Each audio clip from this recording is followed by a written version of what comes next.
This episode of CleaningBiz.tv is made possible by the Janitorial Store, the online destination for successful cleaning business owners.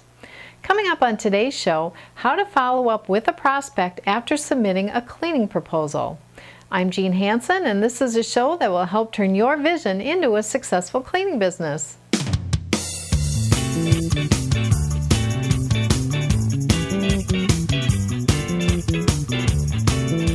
I asked Steve to join me today to help answer a common question that we get from cleaning business owners.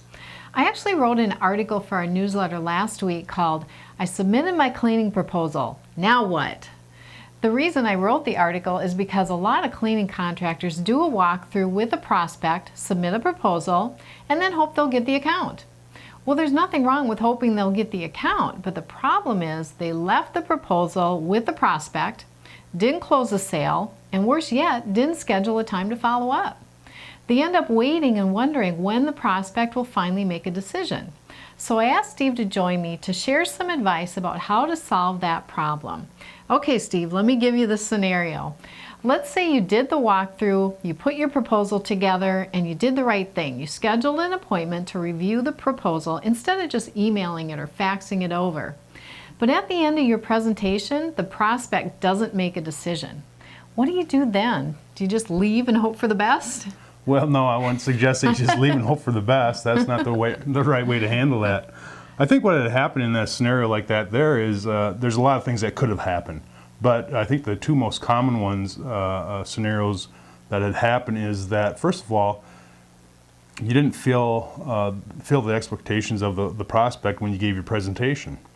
Meaning that there's something that he still had questions about. Right. So that's why it's good to follow up and ask some additional questions to the prospect during your presentation. Well, I know that some of the common questions that they always say is, or excuses maybe that they give not to make a decision is, I'm just so busy, or I've got to talk to my boss, and how do you address things like that? Yeah, but sometimes those are just reflex responses, from the prospect. Again, there's either some objection or something that you haven't uncovered yet that's still bugging them, for the lack of a better word. Right. So that's what you need to do. You need to uncover what those things are so you can continue with the process. Okay. And sometimes that's not very easy to do. But I think if you were to sit down and think about the different types of objections that you may have or get from a prospect, make a list of those, and then have questions that you could ask when those objections come up. I think you're going to get answers to them much easier than otherwise. Right, right. So it's really a matter of being prepared for what's going to happen at the end. So, yes. Mm-hmm. So what if you just have a really hard time, you can't get them to say, okay, let's go, because maybe they're waiting for another bid to come in, or another proposal, I should say. Mm-hmm. So what do you do then? Well, you want to ask them again, just ask good questions. I typically will ask, what kind of a time frame do you have for this? Are there other proposals that you're going to get? So again, it's just a matter of having questions prepared in advance so I can ask and get the information that I need. Right. Mm-hmm. So if there is another proposal coming in, then I guess what I would do is just say, well, that's great. When do you expect that to be in? And then follow up set up a follow-up appointment at that point, right? Yes, that's what I do, yeah. Okay, mm-hmm. great. Yep. So always make sure that you always set up another follow-up appointment after you've presented your proposal. That's very important, and I think a lot of contractors forget that step. Right, and I think the biggest mistake they do is say to the prospect to let them contact them when they're ready. Well, let me know when you get that last proposal in, and then we'll talk again. That's not the right thing to do, right? Yeah. I mean, you always need to be setting that appointment with them. Right. Yeah, because you hear that all the time. Well, we'll contact you when we're ready to make a decision. So then what about, okay, you make that contact and they're still giving you another excuse. So now what do you do? How often do you go out and try and set these appointments? Or how often do you follow up with them without being a pest?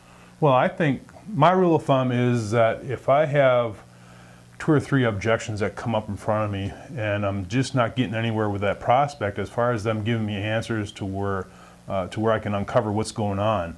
At that point, then I decide, okay, let's just let this one simmer for a while, and I'll touch base with them maybe in 30 days or so. Right. Yeah. Okay, great advice. That seems to have worked pretty well for me. Okay. Yeah. Any other words of wisdom?